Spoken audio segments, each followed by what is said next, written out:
Hello, welcome back. Today I want to talk about cadence. When I first started to look at getting an electric mountain bike, this word was thrown about at me quite a bit by different bike shops and on online forums and all, you name it. And I didn't fully understand what they were talking about. And I've come to realise there's a lot of people out there who don't understand this. So I'm going to try and keep it simple today. Cadence is basically a comfortable rotational speed when you're pedaling, no matter whether you're going fast, slow, uphill, downhill. It's all to do with the gearing. So the combination of these sprockets here and this sprocket here. And the idea is that as you're pedaling along, and let's say for instance, okay, we're on the top chain here. So this is the lowest gear. It's the biggest gear, but it's the lowest, which means it's the easiest, which means you're pedaling fast. Normally you'd have that when you're going up a fairly steep hill. So you've got to the top of the hill and you've been pedaling, and you come across the top of the rise and you start to go faster and you start to feel your cadence, your rotational speed starting to increase. So you alter the gear shifter and drop the gears down till you feel as if you are back at that comfortable rotational speed that you were doing when you were going uphill. Conversely,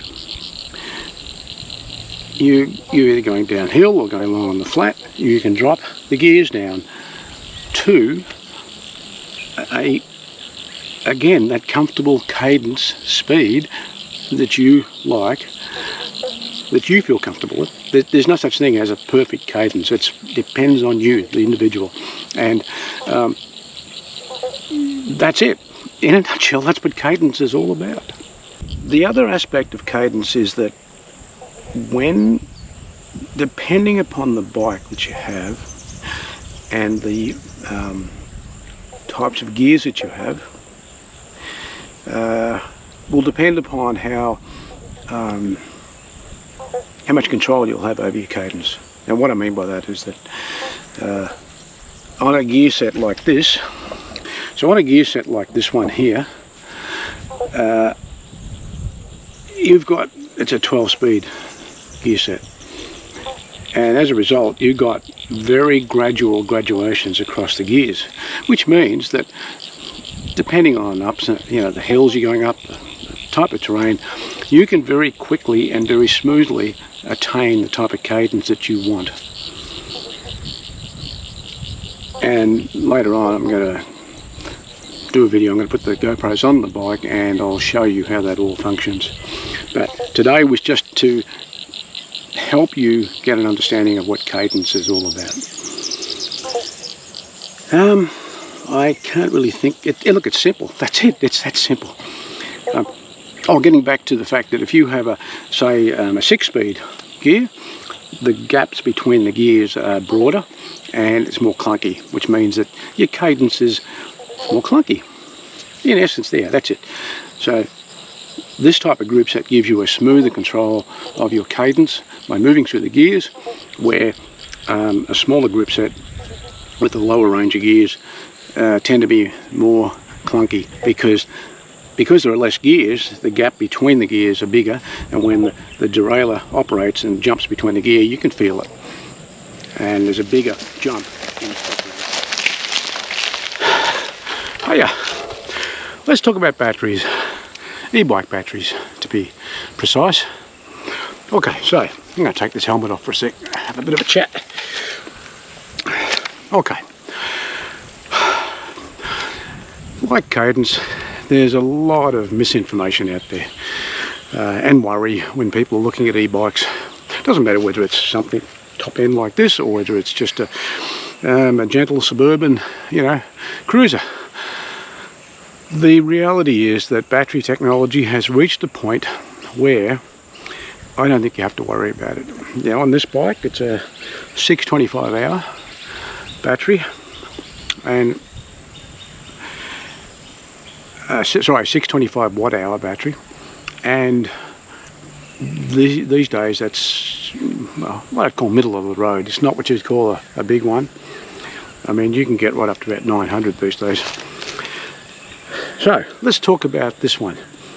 So I mean, I'm almost up to 2,000 k's on this bike, and the battery's still functioning as good as it was when I first started nearly a year ago.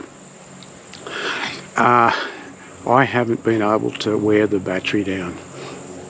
So in essence, I wear out, or should I say, I'm exhausted before the battery is.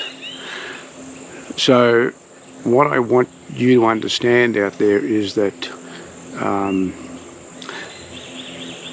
battery life is not really an issue this day and age.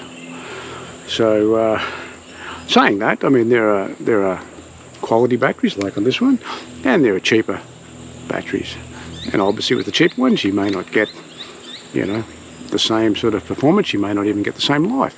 But I'm here to tell you that going on this, I would say even the cheapest battery, you're going to get at least 2 or 3 years use out of it, probably even more. And as I said, generally speaking, most of your riding, you will find that you will be exhausted before your battery is. So we're back from our ride, and I want to touch upon cleaning the bike.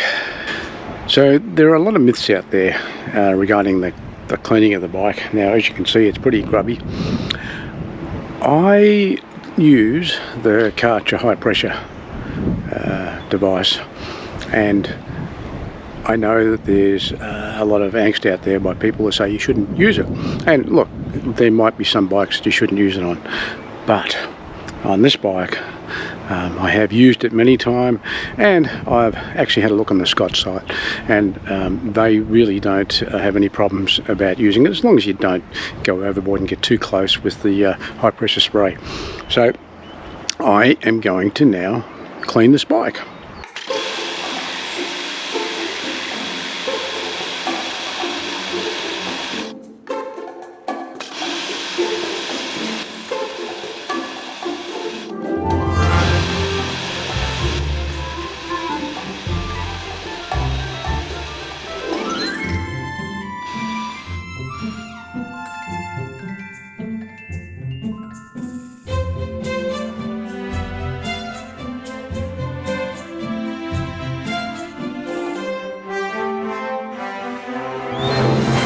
So there you have it, all nice and clean,